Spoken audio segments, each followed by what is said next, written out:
Sejarah Pas Pampres, prajurit TNI pilihan dari berbagai kesatuan elit dan khusus. Mengutip laman Pusat Pengelola Informasi dan Dokumentasi TNI, pasukan pengamanan presiden dibentuk sejak 3 Januari 1946.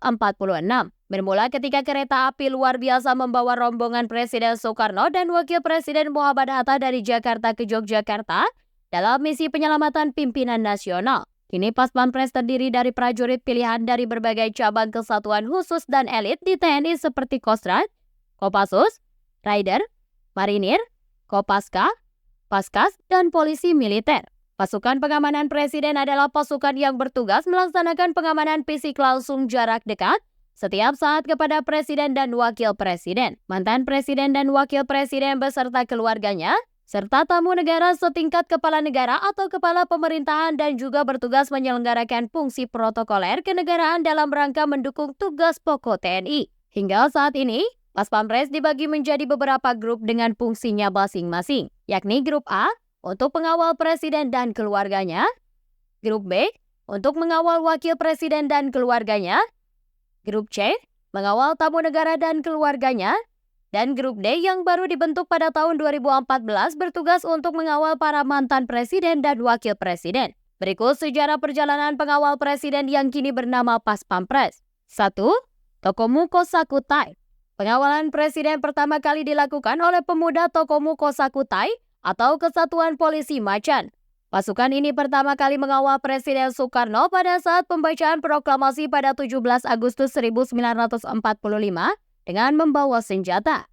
Diketahui pasukan yang terdiri dari 8 pemuda ini bermarkas tidak jauh dari lokasi pembacaan proklamasi di Pengasahan Timur dan sejak saat itu ditugasi untuk mengawal Presiden Soekarno. Tokomu Kosakutai kemudian diubah namanya menjadi Polisi Pengawal Presiden atau PPP. 2. Detasemen Kawal Pribadi atau DKP. Presiden Soekarno kemudian membentuk Detasemen Kawal Pribadi pasca dipindahkannya ibu kota RI ke Yogyakarta pada tahun 1946.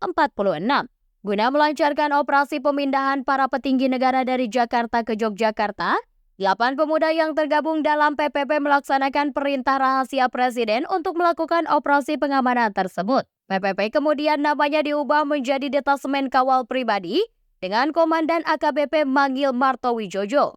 Pasukan DKP kemudian menjadi pengawal utama Presiden Soekarno yang tercatat telah melakukan pengamanan dan perlindungan nyawa Bung Karno.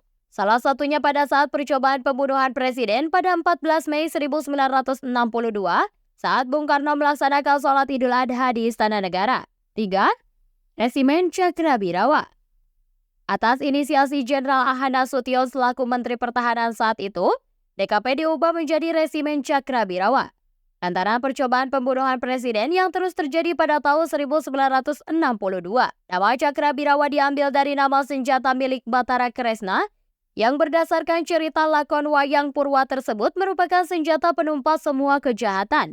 Komandan Brigadir Jenderal Muhammad Sabur yang pada saat itu ajudan senior presiden ditunjuk menjadi komandan pertama Resimen Cakrabirawa. Pasukan ini juga terdiri dari anggota-anggota terbaik TNI Angkatan Darat, Angkatan Laut, Angkatan Udara hingga kepolisian.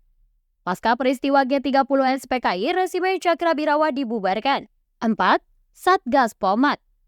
Sebagai respon dari pembubaran Resimen Cakrabirawa, fungsi pengawalan presiden dialihkan ke pembentukan pasukan baru yaitu Satuan Tugas Polisi Militer Angkatan Darat atau Satgas Pomat. Satgas yang berada di bawah Direktorat Polisi Militer ini dipimpin oleh Letko CPM Norman Sasono. Pengawalan presiden, penjagaan keamanan Istana Negara, dan pelaksanaan tugas-tugas protokoler negara menjadi tugas utama pasukan ini. Satgas Pomat ini dikatakan sebagai bentuk penggulingan kekuasaan Presiden Soekarno saat itu. 5. Paswal Pres. Pada tahun 1970, Satgas Pomat menjadi salah satu bagian ABRI setelah pergantian kepemimpinan menjadi Presiden Soeharto yang pada saat itu merupakan Panglima tertinggi ABRI. Ia mengeluarkan surat perintah Menhankam Pangap nomor Sprint 541/1976 pada 13 Januari 1976 yang mengubah Satgas Pomat menjadi pasukan pengawal presiden atau Paswalpres serta memuat tugas pokoknya, di antaranya sebagai pasukan pengamanan fisik presiden dan penyelenggara fungsi protokoler kenegaraan. 6. Pas Pampres. Paswalpres kemudian diubah namanya menjadi Pasukan Pengamanan Presiden atau Paspampres pada tahun 1988. Karena penggunaan kata pengamanan dianggap lebih tepat. Paspampres yang pada awalnya masuk dalam struktur organisasi TNI kemudian dipindahkan di bawah Pangap pada tahun 1993.